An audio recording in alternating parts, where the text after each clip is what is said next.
Hello guys, আসসালামু আলাইকুম। Welcome to my channel দিন রাত্রি ব্লগ। কেমন আছেন সবাই? নিশ্চয়ই ভালো আছেন। আমিও আল্লাহর অশেষ রহমতে খুব ভালো আছি। সকালে ঘুম থেকে উঠেই কাপড়গুলো দিয়ে দিলাম রোদে। সকালে রোদে কাপড়গুলো শুকালে কিন্তু অনেক বেশি ভালো, স্বাস্থ্যের জন্য ভালো। সব সময় রোদে কাপড় শুকিয়ে কাপড় পরা উচিত, তাতে অনেক ধরনের জীবাণু হয় না, চুলকানি বিশেষ করে এ ধরনের রোগ থেকে মুক্তি পাওয়া যায়। তো এখন নাস্তাটা সেরে তারপর যে খুঁটিনাটি বাসন বের হয়, যেমন আপনি কাপ, বাটি, প্লেট এগুলো যদি সাথে সাথে ধুয়ে নেন তাহলে রান্না করার সময় এত ঝামেলা লাগে না। সেই জন্য সকালের কাজ সকালেই করা ভালো। সেই জন্য আমি আর এত বাসনগুলো রাখি না। আমরা সবারই স্বভাবত সাথে সাথে আমরা এগুলো ধুয়ে ফেলি। বেসিন সবসময় ক্লিন রাখি, মানে পরিষ্কার রাখি, যে কোনো কাজ করার সময় যাতে বেসিনে জ্যাম না থাকে। ব্লগটি শুরু করা মাত্রই আপনাদের কাছে চেয়ে নিচ্ছি যে আমার ব্লগটি যখন দেখবেন তখন প্লিজ একটা লাইক দিয়ে দেখবেন। অনেকেই আছেন যারা এখন পর্যন্ত দেখেন ঠিকই, কিন্তু লাইক দেন না।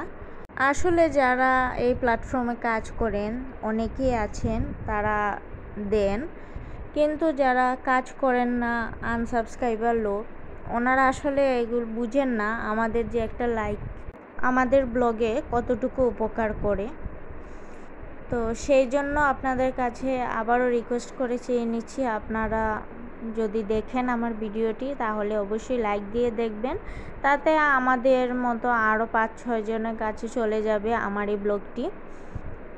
তো আর যদি আপনাদের কাছে খুবই ভালো লাগে আমার ভিডিও বা কোনো একটা অংশ যদি আপনাদের কাছে ভালো লাগে তাহলে অবশ্যই একটা কমেন্ট করবেন। আর যারা এখন পর্যন্ত নতুন সাবস্ক্রাইব করেননি, আপনাদের কাছে অনুরোধ থাকবে প্লিজ আমার চ্যানেলটিকে সাবস্ক্রাইব করে দিবেন। আর যারা অলরেডি করে ফেলেছেন সাবস্ক্রাইব, আপনাদেরকে অসংখ্য ধন্যবাদ, কারণ আপনাদের মতো লোকজন আছে বলেই এখন পর্যন্ত আমি একটু একটু করে এগুচ্ছি। তো নতুন নতুন আপুদের আমি শুভেচ্ছা জানাচ্ছি যে আপনারাও এগিয়ে যান, আমিও এগিয়ে যাই, একে অপরকে সাপোর্ট করে এগিয়ে যাই।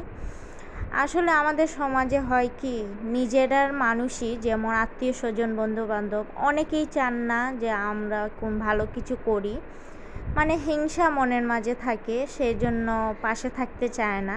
আবার অনেকেই যারা নিজের মানুষ আছে বা আত্মীয় স্বজন, পাড়া প্রতিবেশী, বন্ধুবান্ধব অনেকেই আছেন আবার সাপোর্টও করেন। তাতে কি বোঝা যায় জানেন? যারা আসলে আপনার ভালো চায় বা আপনাকে পছন্দ করে মন থেকে, তারাই আপনাকে সাপোর্ট করবে, তারাই আপনাকে এগিয়ে দিবে। কিন্তু যাদের ভিতর হিংসা, আপনাকে দেখে হিংসায় জ্বলে, তারা কখনোই চাইবে না যে আপনি একটু ভালো কিছু করেন। তো এই ভালো খারাপ নিয়েই আমাদের সমাজে চলতে হয়, ভালো খারাপ মিলেই সমাজের সকল লোকদের সাথে আমাদের মেলামেশা করে চলতে হয়। আর এই প্ল্যাটফর্মে না আসলে বুঝতাম না যে প্ল্যাটফর্মে কাজ করা কত কঠিন। প্রতিদিন এত কষ্ট করে ভিডিও বানিয়ে যদি একজন দুজন করে সাবস্ক্রাইব না বাড়ে বা 1-2টি লাইক না বাড়ে, তাহলে কিন্তু দিন শেষে এক সময় মনে হয় এই প্ল্যাটফর্ম হয়তো আমার জন্য নয়। কিন্তু দিন শেষে আবারও আমি এই প্ল্যাটফর্মেই কাজ করি, কারণ এখনও আশা করি একদিন না একদিন সফলতা পাবো ইনশাআল্লাহ। সবাই যেহেতু পারছে, সবাই যেহেতু একদিন না একদিন দাঁড়াতে পারছে, তাহলে আমি কেন পারবো না? সেই আশায় কন্টিনিউ ব্লগ দিয়ে যাচ্ছি। এই ছোট্ট ছোট্ট প্রাণীদের মাঝেও হিংসা, মায়া, মহাব্বত সবই আছে। দেখুন, তারা আবার একসাথে ঝগড়াও করে, আবার কখনো কখনো একসাথে খাওয়া দাওয়াও করে, একজন আরেকজনকে খাইয়েও দেয়। মানে আল্লাহর সকল সৃষ্টির মাঝেই হিংসা, বিদ্বেষ এসব আছে, আবার মায়া, মমতাও আছে। সকল প্রাণীদের মাঝেই মায়া, হিংসা সব কিছু মিলিয়েই কিন্তু আমাদের দুনিয়াতে মানুষ বলেন আর পশু পাখি বলেন সব কিছুরই সৃষ্টি। তো এই দেখে আমি বারান্দায় চলে আসলাম। এই যে আমার মেয়ে এখানে বসে খেলে, দেখুন আপনারা কিভাবে ছড়িয়ে ছিটিয়ে জিনিস রাখে। তো এখন আমার মেয়ের এই জিনিসগুলো গুছিয়ে নেব। ও তো আর করতে পারে না এগুলো, কারণ এখনও ও করার মতো এরকম বয়স হয়নি বা বুঝারও বয়স হয়নি। তাই এখন নিজেরই করতে হবে ধৈর্য ধরে। আর যখন ও একটু বুঝতে শিখবে তখন থেকে ওকে দিয়েই কাজ করাবো, ওকে দিয়ে এগুলো তুলাবো। তারপরও আমি মাঝে মাঝে ওকে বলি এটা করো ওটা করো, কারণ কাজের কোনো শিক্ষার কোনো শেষ নেই। আর প্রথম থেকেই আপনি শিক্ষা দিতে থাকলে বাচ্চা সেভাবেই গুছিয়ে বড় হবে। আর আমরা যদি সব কিছু বাচ্চাকে করে দিতে থাকি তাহলে বাচ্চা নিজে থেকে কিছুই শিখবে না। তাই একটু একটু করে বাচ্চাকে সব কিছু শেখানো উচিত, সব কাজই একটু একটু করানো উচিত। তো এই দিকে আবার বারান্দায় থাকতেই চলে এসেছে ফুল গাছওয়ালা, ঠেলা নিয়ে এসেছেন।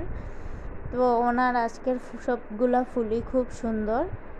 তো এখান থেকে আমি কয়টা ফুল রাখলাম, মানে এই লাল লাল গাঁদা ফুলগুলো রাখলাম। বলেছিলাম আমি এই যে আমার উঠানের রাস্তার পাড়ে এই জায়গাটায় লাগাবো। তো 3টা ফুল গাছ আমি রেখেছি গাঁদা ফুলের, আরেকটা গাছ রেখেছি সেটা কাল লাগাবো। তা যেই পারে এইদিকে লাগিয়ে দিচ্ছি গাছগুলো। আর মাশাআল্লাহ গাছগুলো লাগানোর পর অনেক বেশি সুন্দর লাগছে। আগামী ব্লগে ইনশাল্লাহ দেখাবো আমার গাছগুলোকে। তো আপনারা এইভাবে আমাকে সাপোর্ট করে যাবেন এবং আপনাদেরকেও আমি এইভাবে সাপোর্ট দিব। আজ এই পর্যন্তই, ভালো থাকবেন সবাই, আল্লাহ হাফিজ।